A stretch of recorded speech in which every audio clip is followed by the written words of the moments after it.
What's up everyone, welcome back to the channel, and today's topic is about something that is essential in your training and could improve athletic performance in many ways and is often overlooked in a lot of people's training, and that is jumping. Whether you're a basketball player, football player, rugby player or soccer player, it doesn't really matter. Jumping is amazing for improving your athleticism, and for all those types of sports, you need to have a high level of athleticism. So through this video, I'll just quickly discuss the different types of jumps that you can do, why you need to do them, what they're helpful, and how this can help you in your performance. So the first thing on my list would be power development. This is number one, and it's obviously the reason why most people actually do jumping in the training is because they want to be more explosive.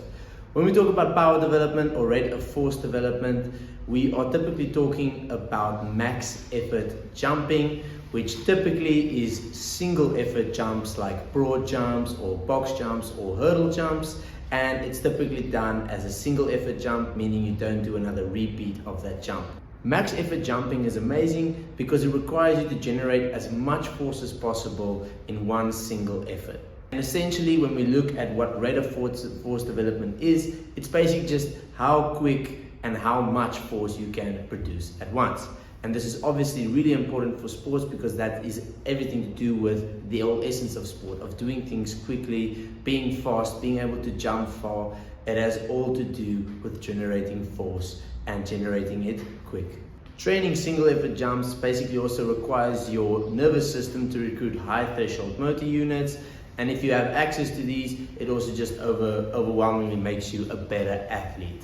Typically, when using these, you'll want to go for lower reps, a lot of rest in between, and you want to have quality reps, meaning you want to have a lot of intent behind your reps. If you want to improve this, you can always try and use measuring as a way to improve your intent, meaning you want to jump as far as possible, or with the intent of jumping as far or as high as possible every single jump. You can do this by measuring your jumps and trying to beat your own record every single rep, and this will lead to a better outcome. Next up, let's talk about plyometrics, especially elasticity. You want to be an elastic athlete. First of all, let's speak about what does it mean to be elastic. Well, having elastic qualities basically just means you store and release energy really effectively. Think about a big rubber band. If you pull back a rubber band and you release it, it basically shoots off really aggressively. And when we look at plyometrics, this is essentially what you are training. You are training the store and release cycle, basically known as the stretch and contract cycle. Plyometrics are jumps that have multiple ground contacts and also quick ground contacts. These jumps always have a stretch cycle followed by an explosive contracting part. Elastic energy is basically this energy that is stored in your tendons and your muscles, and then when the contraction happens, it is basically released, and then you have the movement. And by training your ability to do these things, you are essentially training to jump higher, sprint faster, and react even quicker on the field. Typically, plyometrics will qualify as any type of pogo variation, any type of landing followed by a jump. These are really good. The next thing and reason why you need jumps in your training is one that is kind of overlooked, not really talked about, because most people think about jumping and they think explosive, they think athlete.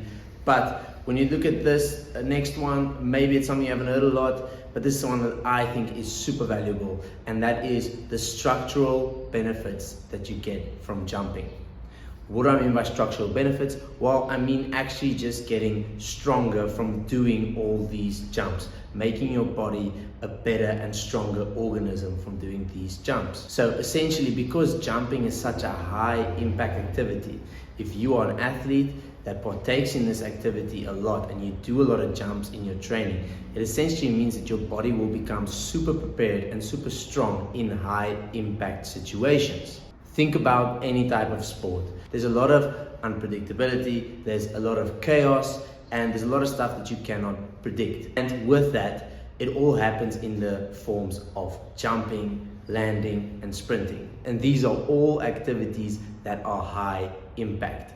It's high impact on your ankles, hips, and knees.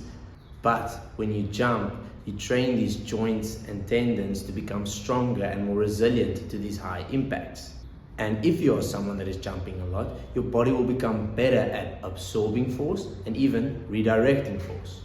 Another thing I like to add on this subject that you need to add to your training in order to make it extra effective is add variability in your training. And what do I mean by this?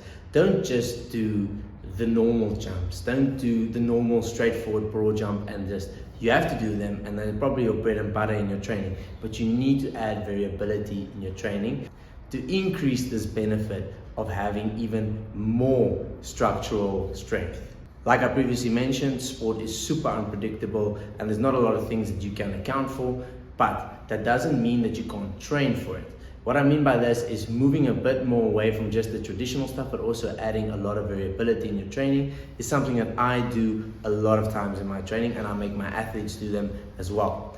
This could be anything from just varying your jumps a bit. If we take hurdle jumps, you can jump over hurdles from different directions, in different planes of motion. You can jump off one leg in different ranges, in different planes of motion as well. Literally add anything new to any type of traditional jumping, like a hurdle jump, add a bit of a turn or 360. You won't really be able to predict how you land, but you will need to be able to coordinate yourself. And that is something you can learn through these jumps, because that is exactly what happens in sport. You can't really predict how you will land in sport, but if you're good at coordinating yourself and good at absorbing force, then most probably you will be fine.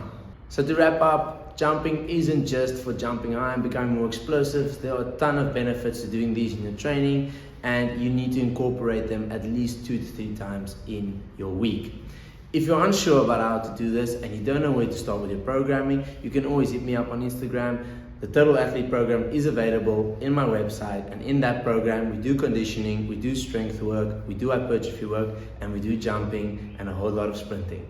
So if you want to, you can hit me up for that, and I'll see you in the next video.